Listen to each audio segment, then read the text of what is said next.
The top of the NFL draft board is officially set, so in this video, let's go ahead and do my way too early NFL mock draft. But if you enjoy, hit the like and subscribe button. We are so close to 10,000 subscribers, so hit the subscribe button, but let's hop into it. So as I mentioned, the top of the draft board is officially set. We actually had some breaking news drop like 30 minutes before this video starts, and that's the fact that Deshaun Watson has another Achilles injury and is going to miss the 2025 season, likely marking potentially the end of his career. So that does change a lot of things for this draft board, including probably drafting a quarterback to Cleveland. With that said, for the Tennessee Titans, they're going to need a quarterback. Will Levis is just simply put, probably not the guy for the team. Now, I've seen a lot of people suggesting that Cam Ward would be the guy for Tennessee, but I kind of just personally think that Shedeur Sanders is a bit of a better fit for the Callahan system. The guy is coming from Cincinnati, where he was the coach of Joe Burrow, and I think the closest to Joe Burrow, it would be Shedeur Sanders. Now, I'm not saying that Cam Ward couldn't be the guy, but I'm just going to personally take Shedeur Sanders in this situation. But as I mentioned, the Cleveland Browns now have question marks with their quarterback room. Do you go with Dorian Thompson-Robinson and kind of just tank 2025? Do you potentially bring back Jameis Winston and hope that he can do something magical next year? Or do you go out there and look at free agency, the trade market, so on and so forth? Unfortunately for the Cleveland Browns, I don't think you're going to find a veteran that's going to want to come to Cleveland who's better than Jameis Winston at least, and I don't think that the trade market is that good this year. If you could go out there and find a JJ McCarthy, I think that'd be nice, but I don't think he's going to leave Minnesota. Maybe you go after a Will Levis potentially, but I don't love that either. In this situation, you have the number 2 overall pick. Go ahead and just take Cam Ward. It would make the most sense. In other mock drafts, I would have the Browns not taking Cam Ward because I was under the assumption that Deshaun Watson would still be on the team. And now that he's going to be gone the entire season, now you could take Cam Ward and actually make it make sense. But that would really screw over the New York Giants, and I gotta be honest with you, I feel like the Giants front office is probably really freaking out right now. This is a situation where I feel like the Giants would likely trade up, or maybe potentially look to find a veteran. Maybe they go after Will Levis or JJ McCarthy, because at this point, the best quarterback on the board, in my opinion, would be like Dylan Gabriel, and then my second quarterback would maybe be Quinn Ewers, to be honest with you. But I don't think that either one of those quarterbacks are first-round caliber quarterbacks. They're talented. They're good players. Quinn has a lot of talent, but he's not a third overall pick type of guy. Now, that being said, the Giants do have cornerback issues, and well, Travis Hunter is probably going to play corner in the NFL level, and I think he's arguably the best corner in this draft, maybe outside of Will Johnson. He also does give you flexibility to be a receiver. He also brings a lot of eyes and attention to New York again, so I think Travis Hunter would actually be a really nice pick for this team. The question then for the New York Giants would be, who's going to be your quarterback? And well, I don't know. That then puts the New England Patriots on the board here. I think that this is a really good trade down situation. I can actually see a team like Carolina or Chicago or even San Francisco trying to trade up here to the number 4 pick to probably take Abdul Carter or Mason Graham. But the Patriots could go edge rusher. I just don't think it's their biggest need. Some people might say just go best player available, but I don't think you can do that when you have arguably the worst offensive line in the entire NFL, not to mention some of the worst receivers in the NFL.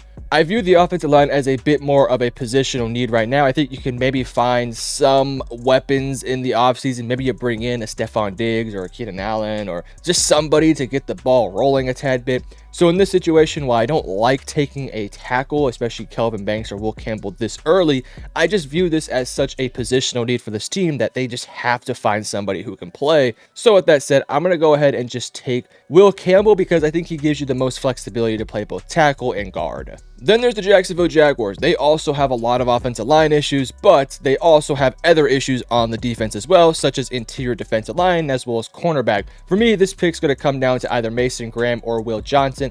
Don't necessarily view the edge as a positional need because you have Trayvon Walker and then Josh Hines-Allen. So in this situation, do you try to build a strength on the defensive line by adding Mason Graham, who I think is an awesome player? Or do you trust what you already have built on the defensive line? Maybe you bring somebody in for agency, maybe somebody like a Sebastian Joseph Day to fill in at the defensive interior position, and you go out there and draft a Will Johnson. I think it does make more sense to take Will Johnson because the secondary for Jacksonville is just really weak. There's some guys here and there, but it's not a really good strength for the team.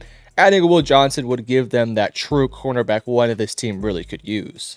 Then there's the Las Vegas Raiders. Initially, in many mock drafts before, I had them taking Shedeur Sanders, but now they're in a situation where they can't take Shedeur. They got a new head coach coming in, a new owner coming in, so they could be in the market to try and make a splash move in the offseason, maybe going out there and getting Kirk Cousins, Aaron Rodgers, Geno Smith potentially could be available, JJ McCarthy, those type of guys. So I'm not going to go ahead and take a quarterback here, but I am going to be looking at probably either wide receiver or Ashton Genty. Could you talk me into Abdul Carter? Yeah, having Abdul Carter next to Max Crosby would be freaking awesome, but it's not a positional need. This team has a lot of other needs, primarily on the offensive end. I like what I've seen from some of the receivers in this receiving core, but I don't necessarily think that it would take me away from taking Tetairoa McMillan, because I do view him as a true receiver one.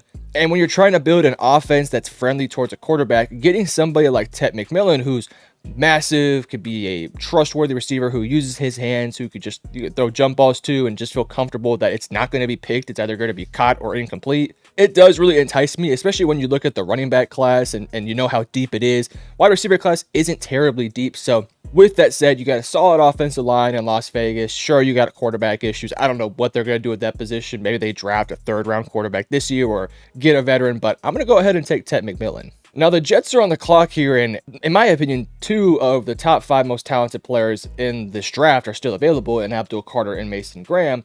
The Jets really don't need edge, but they could go for it. It's definitely not a need, but I would say that interior defensive line might be a bit of a bigger need. This is a tough one because I do view Abdul Carter as maybe a little bit more talented than Mason Graham, but I view the interior of the defensive line a bit more of a need for the Jets, especially alongside Quinnen Williams. The Jets have kind of invested a lot of things into their edge rushing room, so I'd be a little bit stunned if Abdul Carter was the pick. So I'm just going to go ahead and take Mason Graham because I do view that as a bit more of a need and also insane value at the number 7 overall pick. That then brings the Panthers on the clock, and this one is a no-brainer. They have got to address the defense. That defense is god-awful, whether it's a safety, corner, or edge rusher. I think Abdul Carter is by far the best player on the board. I don't know if he'll make it this far in an actual draft setting, but given the way that my mock draft has gone, I'm taking Abdul Carter in a heartbeat. Then there's the New Orleans Saints. They really could use some help on the defensive line as well, especially if Chase Young is to leave. They could also use a little bit of help in the receiving room, but just don't think that Luther Burden would be the pick here. I just don't view him as being that much different than Chris Olave and Rashid Shaheed. In this situation, I think I'm probably going to stick to the defensive line here. And while I like Nick Scourton, I don't think he has the upside of a Jalen Walker or even a Michael Williams, who I do view as maybe a smidge more talented than a Nick Scourton. But Nick is just, I think he's going to be a ready prospect who can get you about 8 to 9 sacks a season. Could you potentially go with a Malachi Starks to be your Tyrann Mathieu replacement? Maybe, but I just don't personally view that as a priority right now. So in this situation, I'm going to go with, in my opinion, one of the more talented defensive players in this draft, and that's going to be Jalen Walker, who I think can play both edge and linebacker. This team doesn't necessarily need linebackers. They have some guys there, but they're getting a little bit older in that position, and if you can add somebody who has the flexibility to play the edge rusher as well as a pure linebacker, I think Jalen Walker would be a fantastic pick for the New Orleans Saints. Then you got the Chicago Bears. This has got to be an offensive line pick. Kelvin Banks is still available. I think he's a tackle at the NFL level, but maybe you move him inside as a guard, and I think he could be totally fine. Got a nice frame, good size, good punch with his hands, really solid feet. Isn't necessarily an explosive athlete, but I don't think that that's necessarily that big of a need for Chicago. Granted, we'll see who their coach is. I think Chicago is going to have a pretty massive haul of offensive linemen to just get that offensive line to play a whole lot better. I think Kelvin Banks is a home run hit here. Speaking of offensive line issues, you have the San Francisco 49ers. Could they take Malachi Starks to be their Talanoa Hufanga replacement? Because I'm not sure if he's signed back to the team next year, especially with all the other issues they have. You could also go Nick Scourton to play alongside Nick Bosa. That would also be something you could look at. You can also even look at Michael Williams or James Pierce Jr. or those type of guys. Interior defensive line is also a bit of a need here, but I think you got to protect your Brock Purdy. You're going to pay him a crap ton of money in the offseason more than likely. I really like this offensive tackle class. Now, I'm not necessarily sure if I would pick Simmons or Ursery or Milam or some of the other guys down the board here like Cameron Williams or Gray Zabel or Jonas Savania, whatever you say his name. Not sure if I would take them in the top 11, but I view the tackle position as such a big need for San Francisco. They had a nice pick last year with Puny, and Trent Williams was out for most of the year. He might be retiring at the end of the season. We'll have to figure that out. think getting somebody who in Josh Simmons, who I think coming into the year was a pretty consensus top 15 pick and then had a massive injury, he's been out for the season, it's been unfortunate for him, but if you can get him to come back healthy, he could be a really solid replacement for what you have in Trent Williams. Prepare for the future. You don't really have too many other massive needs, especially if you bring a bunch of guys back. If you have a solid free agency, I think that tackle might be the one position you want to look to address because it's kind of been the weakness for this team for quite some time. Next up, we have the Dallas Cowboys on the clock, and this is a really solid situation for Dallas because you have Ashton Jeanty on the board, you have Malachi Starks on the board, you have Luther Burden, Nick Scourton, Emeka Egbuka, you got a plethora of tackles, you even have a corner on the board who we'll see what happens with Trevon Diggs, and this is a really solid spot for the Cowboys. I know a lot of Cowboys fans are going to want to see me take Ashton Jeanty here because he's probably the best player available. But number one, I don't think Dallas is going to draft Ashton Jeanty if he's available. I just don't think Dallas will because I think they're going to prioritize other positions, such as potentially an offensive lineman. I also think that this is such a deep running back class that it kind of actually hurts the appeal of a guy like Ashton Jeanty because why spend a top 10 pick on Jeanty when I could just wait and get Caleb Johnson in the second or Travion Henderson in the third or so on and so forth. So while I think Ashton Jeanty could be the pick here, I also really like the idea of taking somebody like Nick Scourton or James Pierce Jr. or Kenneth Grant. And this is a really interesting spot for the Dallas Cowboys because there's a lot of picks available. I've taken Ashton Jeanty for the Cowboys before. I think it'd be interesting not to take him this time around. I don't think DeMarcus Lawrence is going to be back, so Nick Scourton is a possibility. But in this situation, I think that Dallas has to address the wide receiving room.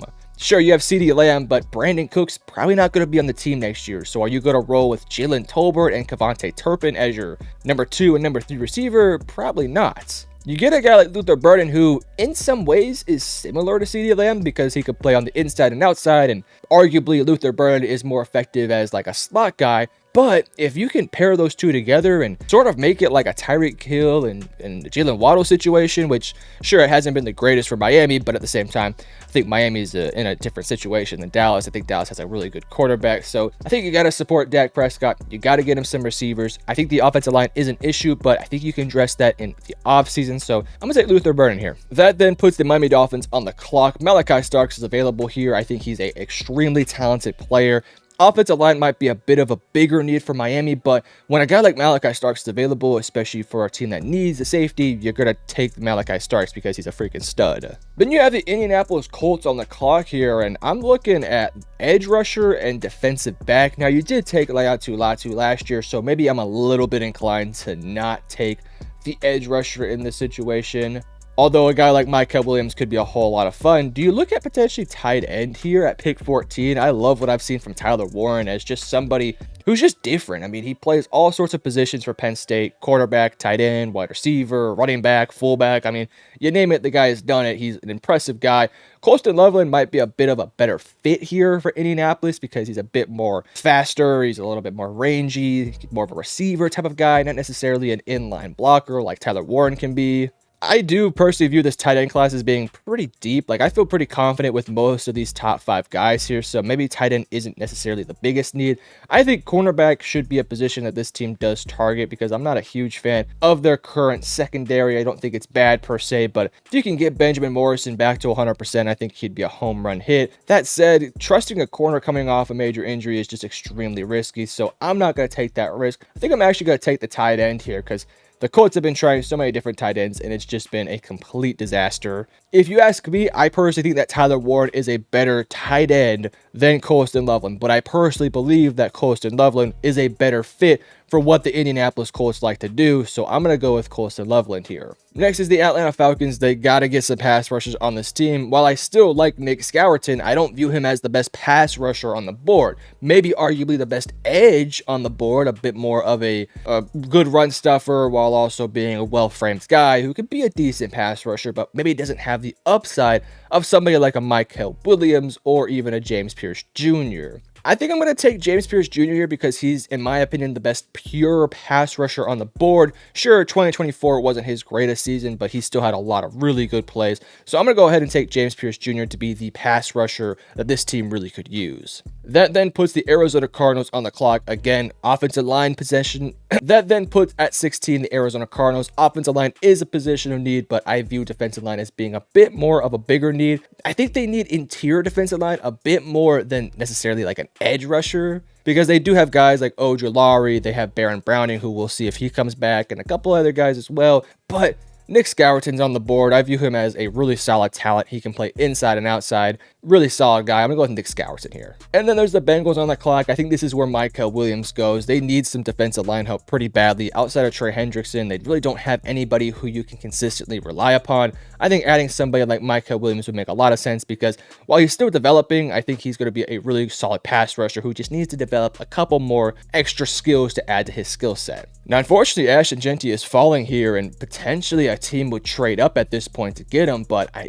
kind of think the depth of the running back room could get a guy like Ashton Jeanty to really fall in this draft. In a realistic mindset, if this was not necessarily a mock draft, if this was the actual draft, I think Ashton Jeanty would likely be off the board right now. But you never know. He's not off the board in my draft. He's not off the board in my mock draft. The Seahawks are on the clock. I think you got to address the offensive line. It was one of the worst offensive lines in the entire NFL this year. Now, I think you can either go Ursery or Cameron Williams, or even maybe potentially somebody like Jonah, who I think has flexibility to play both guard and tackle. I think Cameron Williams is a bit more better served as a tackle. He's also a bit more of a developmental piece. So while he may have a higher upside than somebody like Ariante Ursery, I just think the Seahawks need to have a hit on the offensive line immediately. Somebody who can step in day one and be a consistent starter, not necessarily a project player like Cameron Williams. I also think Ursery has a bit more upside to play tackle and guard, so I'm going to go ahead and take Ariante Ursery. Offensive line continues to be a trend here because the Houston Texans also really could use offensive line. Now, potentially, they could go Ashton Jeanty here, which would be an extremely fun pick, but I don't think they would do so. I'm also thinking Emeka Egbuka is on the clock here, and you have a quarterback in CJ Stroud who went to Ohio State. I believed he played with Emeka for a few years. Team has some receiver needs because I don't know if Tank Dell's going to be ready for next year, and you're probably not bringing back Stephon Diggs, so realistically speaking, are you going into next year with Nico Collins, Robert Woods, and John Mechie, and potentially Tank Dell at some point in the season? I think that would be setting up your quarterback for failure, but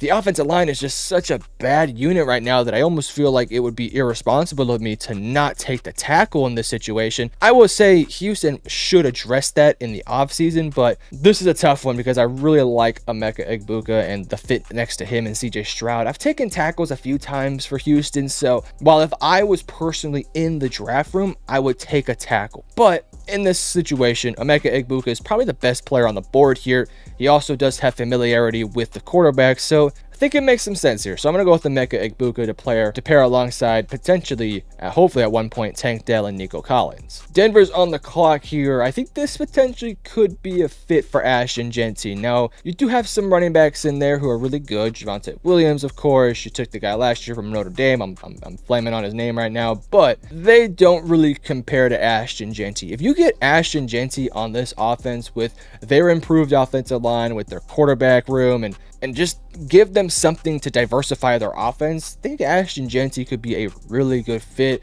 Now, the interesting question becomes, does this team believe in Jaleel McLaughlin that much to be their future starting running back? He's been pretty productive when given opportunities, but only around 500 yards on the season. Granted, he's only in his second year, so maybe that potentially pulls you away from taking somebody like Ashton Jeanty. I think the running back room might be kind of set right now. I don't necessarily think that running back is a massive need, but when Ashton Jeanty's on the board, you at least have to consider it. I think wide receiver is a pretty big need, but unfortunately, in the recent rounds here, we got Luther Burden went and Emeka Egbuka went, so I don't think wide receiver is necessarily on the board, but Tyler Warren's on the board, who I think is an awesome tight end prospect, and I actually do think he fits the Broncos system quite well, the Sean Payton system, so go with Tyler Warren here to be kind of your do-it-all tight end type of guy. The Bucks are on the board here. This team could really use some help on the edge rushing room to find somebody who can get some pressure on the quarterback. In this situation, I think Shamar Stewart is an interesting player, but not necessarily the pure edge rusher that this team could really use. He's more of a flexible interior defensive lineman who can also play on the outside. Don't necessarily think he's the guy here, but Mike Green is somebody who has been flying up draft boards, and rightfully so. 17 sacks on the season, 38 hurries. Yes, he plays for Marshall, but this dude is a pass rushing monster. And if he can develop in the NFL level, I think he'd become something really special. So I'm going to go with Mike Green here. Pittsburgh's on the clock here, and Najee Harris hypothetically could be off the team, but I don't think that he will be. Maybe they could go Ashton Jeanty, but I don't think that they would. They got too many other positional needs that they got to look to address, one of them being defensive back. Outside of Joey Porter Jr., you just don't have anybody who is extremely dominant. Benjamin Morrison is a concern with his health, but if he's okay, I think he's a really good player and would be a nice fit for the Pittsburgh Steelers. The Rams need to address the offensive tackle room. I've been doing some mock drafts just on my own time, and every single mock draft I've been giving them Cameron Williams. Kind of feel like there's some connections between the Rams and the Texas Longhorns lately. I don't know, they've kind of been like flirting with each other on social media. It's kind of been kind of weird. So Cameron Williams does fit a positional need at tackle, and I think that he's a high upside guy that does fit that team quite nicely. Then you got Green Bay on the clock here. Again, I keep bringing up Ashton Jeanty because he's still falling on my draft board, but Jeanty could be the pick here, but I don't think that he would. I think this team needs to find something in the edge rushing room. Unfortunately, the edge rushing room has just been a little bit disappointing this year, but I don't know if there's anybody who I'm taking right now. Shamar Stewart does make some sense, but I don't know if he's the pass rushing guy that this team really could use. Maybe you go Wyatt Milam and flip him inside to play center or guard. That could potentially be a need as well. But I'm actually thinking cornerback here because you got Jair Alexander, but who's there outside of him? Really, nobody's particularly special. Of the three quarterbacks available, I love Jahdae Barron the most, but he doesn't give you a size or speed element that this defensive back room could use, whereas Siobhan Revel at least gets you some size, and he's also really athletic. I'm going to go with Siobhan Revel. Now, this is where Ashton Jeanty is going to fall. I do not think for a second he's going to be here at pick 25 in an actual draft situation, but with the way the board fell and the LA Chargers being on the clock, you put Ashton Jeanty with Harbaugh, that would be absolutely nutty. Washington's on the board here. I do view wide receiver as a pretty big need, but I'm not really sure if I'm taking any of these guys in the first round. If I am, it's going to be Alec Ayamanor, but I don't know if he gives you anything terribly different from what you get from Terry McLaurin, which is unfortunate. So in this situation, I'm thinking about going offensive tackle here just to kind of shore up the offensive line even more. The offensive line was actually pretty good this year, but I think it could be better. I like Wyatt Milam a lot. He's just solid. He's not particularly special or great or anything, but when he gets to the NFL level, he's going to be a borderline Pro Bowl player for many, many years. So I'm going to go with Wyatt Milam to just shore up the offensive line. He can play guard, tackle, probably a little bit of center as well. Baltimore's on the clock now. They probably could have used an offensive tackle. This is kind of an interesting one because they don't really have any like massive needs. Some might say offensive line, but I don't know if the offensive line is that big of a need. It was okay this year. You could go secondary as well, but I think there's been some improvements in that secondary room. With that said, Brendan Stevens, I believe, is a free agent, and I would be kind of surprised if he left Baltimore, but if he were to leave Baltimore, Trey Amos and Jahdae Barron could be some really solid fits. I'm thinking Trey Amos probably is going to be my pick here because I don't think there's a wide receiver that this team could really use. I like the wide receivers this team already has. The tackle room right now, I think you could probably wait to the second round. Edge rushers, same sort of thing. So I'm just going to go ahead and take the best corner available here. My opinion is Jahdae Barron, but I think Trey Amos might be a bit of a better fit here. So I'm going to go ahead and take Trey Amos. But it's not going to be a massive fall for Jahdae Barron. I think the Minnesota Vikings could really use somebody with the skill set and versatility of Jahdae Barron.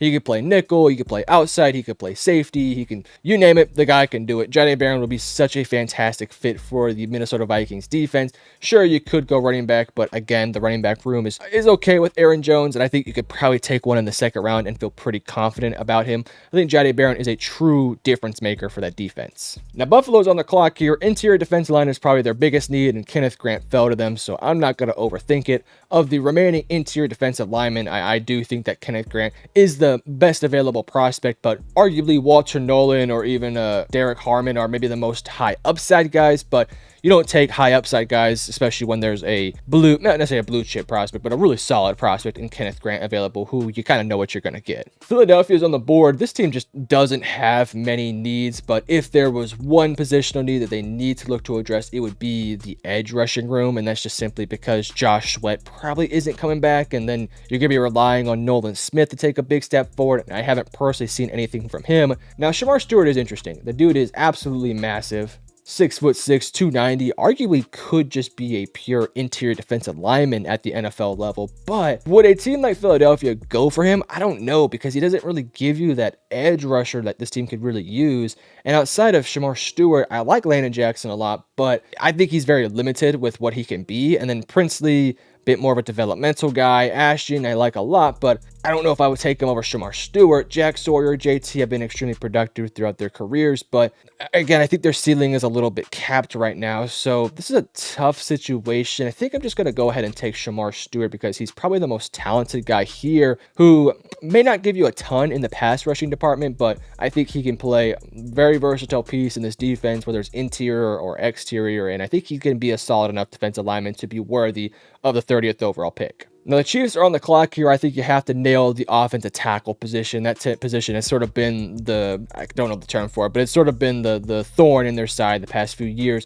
I like Gray Zabel, but I think I'm going to prefer Jonah here because I don't know how to say his last name, but a lot of people are high on Jonah. I'm not as high on Jonah as a lot of other people, but Jonah does give you the versatility to play offensive tackle and offensive guard, especially with Trey Smith potentially not coming back. I think Jonah could be somebody who could fill in that position. Speaking of offensive line, potentially the Detroit Lions could be in the market for it because they have a couple guys who are on expiring deals as well as just getting a little bit older, but I don't know. I think you can maybe find some ways to patch up the offensive line in the offseason, especially with the way the offensive line board has fallen here. Maybe you actually, you know what? Actually, I'm going to take this all back. I forgot about him. Tyler Booker's on the clock here. I think he actually makes a lot of sense. You could also even take Gray Zabel because I think he might be a better guard at the NFL level, but I think you're going to prefer the natural guard in Tyler Booker, who has been a really solid player for Bama for many years, so I'm actually going to go ahead and take Tyler Booker. I also considered an edge rusher as well. Cleveland is back on the clock. Again, we're doing a 2-round mock draft. I'm going to kind of fly through these second rounders so that this video isn't terribly long. Cleveland took Cam Ward with their first overall pick. I think you want to support him in the running back room because right now the running back room is a little bit weak. Maybe you also go offensive tackle here because you're probably losing Jedrick Wills. You know what? I'm going to go Gray Zabel here to fill in at potentially right tackle. Giants are on the clock. Quarterback is not going to be on the board here for them. They took the cornerback last round. I think this time you maybe look at the tackle room. This is not necessarily a fancy pick, but I really do believe that Marcus Mbao is a really solid player. I think he's probably the best available tackle on the board. Kind of a developmental guy, but he's going to be better than what you already have in that right tackle room. He can also move inside the guard if need be as well. Tennessee is on the clock. You took the quarterback last time. I think you got to find a way to support your young quarterback by adding something in the receiving room alongside Calvin Ridley. I really do like the fit of Alec Ayamanor as a tall, lengthy guy who can make some contested catches. Jacksonville's on the clock. They took the cornerback last time. I think this time you want to look at adding to the offensive line room because that room is pretty nasty, or even potentially interior defensive line. In fact, that's actually what I'm going to go ahead and do here. There's just a lot of really good players available here. Tyleik Williams, to me, is arguably the best, but I think Walter Nolan gives you a pass rushing upside that Tyleik just doesn't do as much, so I'm going to go ahead and take Walter Nolan. Las Vegas is on the board here. Potentially, they could take the quarterback with the wide receiver being their first round pick, but of the quarterbacks available, I just don't think that Dylan Gabriel is going to be the pick here because I actually kind of prefer Aiden O'Connell, to be honest with you. The running back room was really bad for them last year, so I think you got to look to address that room. Amarian Hampton, to me, is the best available running back on the board, but not necessarily the fastest guy, maybe lacks some speed, but outside of that is just a really solid prospect. New England is on the board. They took the offensive tackle last time. I think this time you look at adding a wide receiver. You obviously have Drake May, so you don't need to fill in at quarterback, but this is not necessarily a strong receiver class. I do like Savion Williams. He just hasn't been very productive, but he's 6'5", 225, which is crazy. Xavier Restrepo is probably more of your slot guy, your underneath guy who's just reliable. Higgins has a nice large frame, good hands, solid player.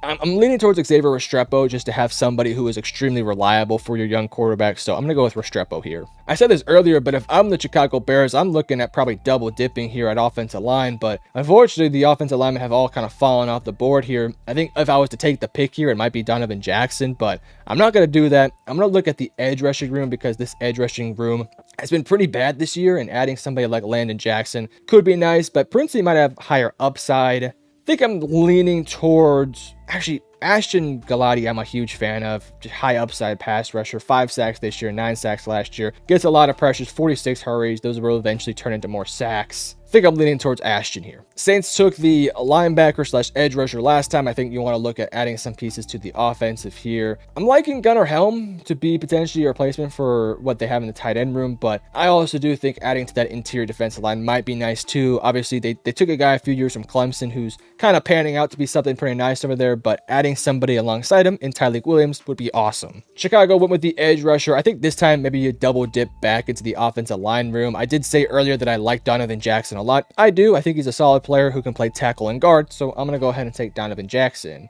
Jets are on the clock here. Quarterback is a positional need for this team here, and I kind of think maybe you take the quarterback here, but who do you take? Do you take Dylan Gabriel? Maybe. Do you take Jalen Milroe? Probably not. Do you take Quinn Ewers? Maybe. We'll see if he actually comes out in the college. Carson Beck is no longer going to be in this year's draft, so I think I'm leaning towards Dylan Gabriel because he's somebody who maybe lacks upside, but he's a damn good player. He's been productive in college for many years, but I don't know. Can I do that with good faith? I don't really know if I really could. I kind of hate that pick. I just don't love it. Maybe you go Darian Porter to pair alongside what you have. You're probably losing DJ Reed, so I guess we'll go Darian Porter here. San Francisco took the tackle last time. I think now you want to look to address the interior or exterior of the defensive line. Of the players available, TJ Sanders is a really nice pick here, but I also like Derek Harmon here, who isn't as high on my draft board, but is a lot higher than 79. So I think you pair him alongside what you have in Nick Bosa. I think he could be a good player for him. Dallas took the wide receiver last time. I think now you have to take a running back. Rico Dowell has looked decent these past few weeks, but I think you got to find an upgrade. Dylan Sampson, a bit more of a speedster guy. Caleb Johnson, just a reliable guy. Sort of reminds me of Matt Forte in some ways.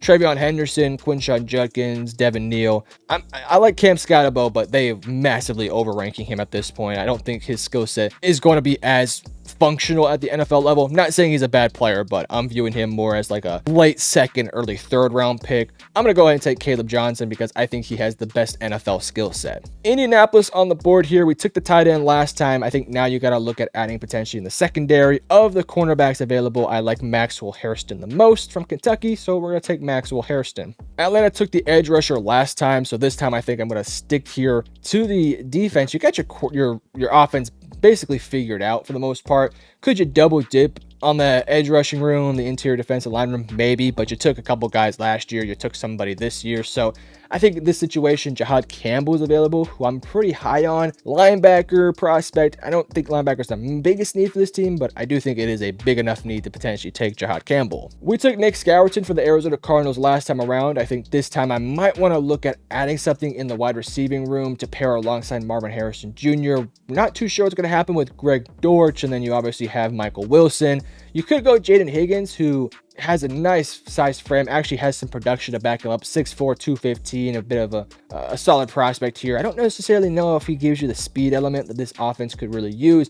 Isaiah Bonds does give it to you. He's dealt with injuries throughout most of the season, so while I don't love his productivity with Texas and I don't love his route running, he does give you a speed element that this Arizona Cardinals offense could really use, so I'm going to go with Isaiah Bond. I also do think that he's been limited because of injuries at Texas, so I want to give him his fair share here. Miami took the safety last time around. I think this time you want to look at addressing the interior of the defensive line because that is where so many talented players are. TJ Sanders is still on the board. I love TJ Sanders as a prospect. I think he's arguably a late first round pick, so I'm going to go ahead and take him here at pick 48. Cincinnati took the edge rusher last time. Maybe you look for your T. Higgins replacement right now, but I have a feeling that T. Higgins will be back on the team. Safety has been a really poor position for this team this year. I felt like they had their guy in Geno Stone, but he's been pretty disappointing. Of the safeties available, I love Xavier Watts. I think he has a very high ceiling. We'll go with Xavier Watts to add to your safety room. Seattle took the tackle last time around. I think this time maybe you look at adding to the edge rushing room. I kind of have a feeling we're going to have a run on edge at some point to end this mock draft off, and I think potentially this could be the start of it.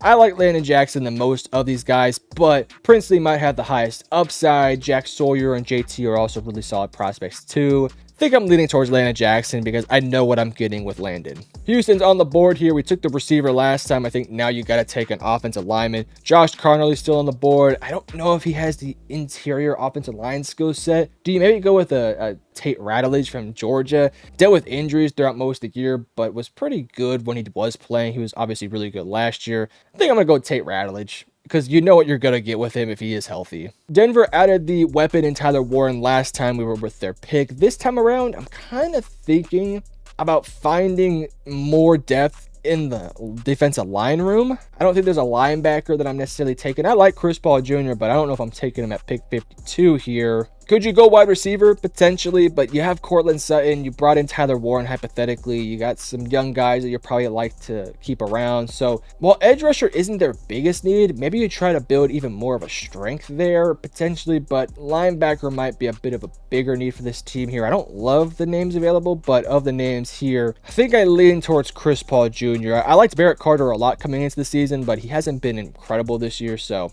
we'll go with Chris Paul Jr. Tampa Bay is on the board here. They took Mike Green the last time around. I think this time you look at cornerback, and of the cornerbacks available, the only one that I think has a second round grade, in my opinion, would be Zy Alexander, so we'll take Zy. Steelers took the corner last time around. I think this time you look at adding the receiving room. Unfortunately, I don't necessarily know if there's anybody who I love next to George Pickens. Maybe I like Trey Harris a lot, but he's also, 6'3", 210, kind of similar to what you have in George Pickens, and kind of these next like 5 guys kind of fall in that sort of line here. Maybe you go Jalen Royal, 6 foot 205. I think I'm leaning towards Jack Betch here because he's 6'2", 215, but has played a couple snaps in the slot, has some versatility. I don't love the fit next to George Pickens, but I think they got to find somebody in the receiving room to pair alongside Pickens, so I think we're going to go with Jack Betch. We took Abdul Carter last time for the Panthers. I think this time maybe you look at adding to your secondary. Could you go safety here? Maybe. I don't know if there's any corners that I would take who's still on the clock here. I like Sebastian Castro. I also like Lathan Ransom and Andrew Makuba. Of course, Nick Amonwori has been really productive for South Carolina. Maybe I think you honestly just continue to double dip on the defensive line here. I think the defensive tackle room is pretty loaded. I think I'm leaning towards Alfred Collins here. He's somebody who's risen up a lot of people's draft boards with his play at Texas, so I'm gonna go with Alfred Collins. Green Bay took the corner last time. I think this time they take the edge rusher. I think Princely is the highest upside guy. Chargers took the running back in Ashton Genty. I think this time maybe you're looking at adding a tight end to get your offense a little bit more health. I like Mason Taylor. I like Harold Fannin. People are high on Harold Fannin, but I'm not as high on him. I like Gunnar Helm a lot. He's a really solid blocker, has done it at the SEC level. Productive receiver with sound hands, good route runner. I'll go with Gunnar Helm. We took the tackle last time for Washington. I think this time I'm actually looking at adding a wide receiver. Could you go tight end? Maybe, but I don't view it as that big of a need. Savion Williams I like as a prospect, but is a massive project player. Jaden Higgins I think is a bit more reliable, but of the guys available, I think I like Trey Harris the most. Some injury concerns, some character concerns, but I like the guy a lot. Baltimore took the corner last time. I think now you want to look for edge rusher. Jack Sawyer's here. Buffalo took the interior defensive lineman, actually back-to-back picks here for Buffalo. I think this time maybe you look to just shore up your defensive back room a tad bit more than what you already have done. I'm not really feeling a whole lot of these guys here, but maybe you go Cam Scatabo to pair alongside what you already have with your running back, but probably not. I think I might just double dip at edge here. I know it's not that big of a need for them, but I don't really know what else I would take here for them. I don't really love taking the linebacker this early. I like Jeffrey Bassa, but pick 60 might be a little rich for me. I guess I'm kind of forced into doing it. I guess I'll just take Jeffrey Bassa here, and maybe we'll just take the edge rusher next. I mean, wide receiver isn't that big of a need for this team because you have some really solid receivers. I'll go JT. I know some Bills fans may not love that, but build a strength on the defensive line, build a strength in your front seven. You get 2 Big Ten guys. Why not? You took the edge rusher last time for Philadelphia. Maybe you'll look at adding to the offensive line room because there is some question marks regarding what's going to happen with your guards. So go with Josh Connolly because I think he can fill in at guard or tackle. The Chiefs took the tackle last time around. I think this time you look to add to your defensive line. Other guys available, I like Omar Norman Lott. Yes, you have Chris Jones, but you got to get somebody next to him. And then lastly, to end the mock draft, you have the Detroit Lions. We took Tyler Booker last time around. I think this time when you look in the edge rushing room, I like Kyle Kennard. I like Jared Ivey a little bit more. I also like Donovan. I don't know how to say his last name, but Donovan's a good player too. Of the guys here, I know Jared Ivey the best, so I'm going to go ahead and take Jared Ivey. But as you can see, this is my first round mock draft. Of course, if you want to see my second round, just kind of go back in the video. But if you enjoyed the video, hit the like and subscribe button, and I love you guys. Peace.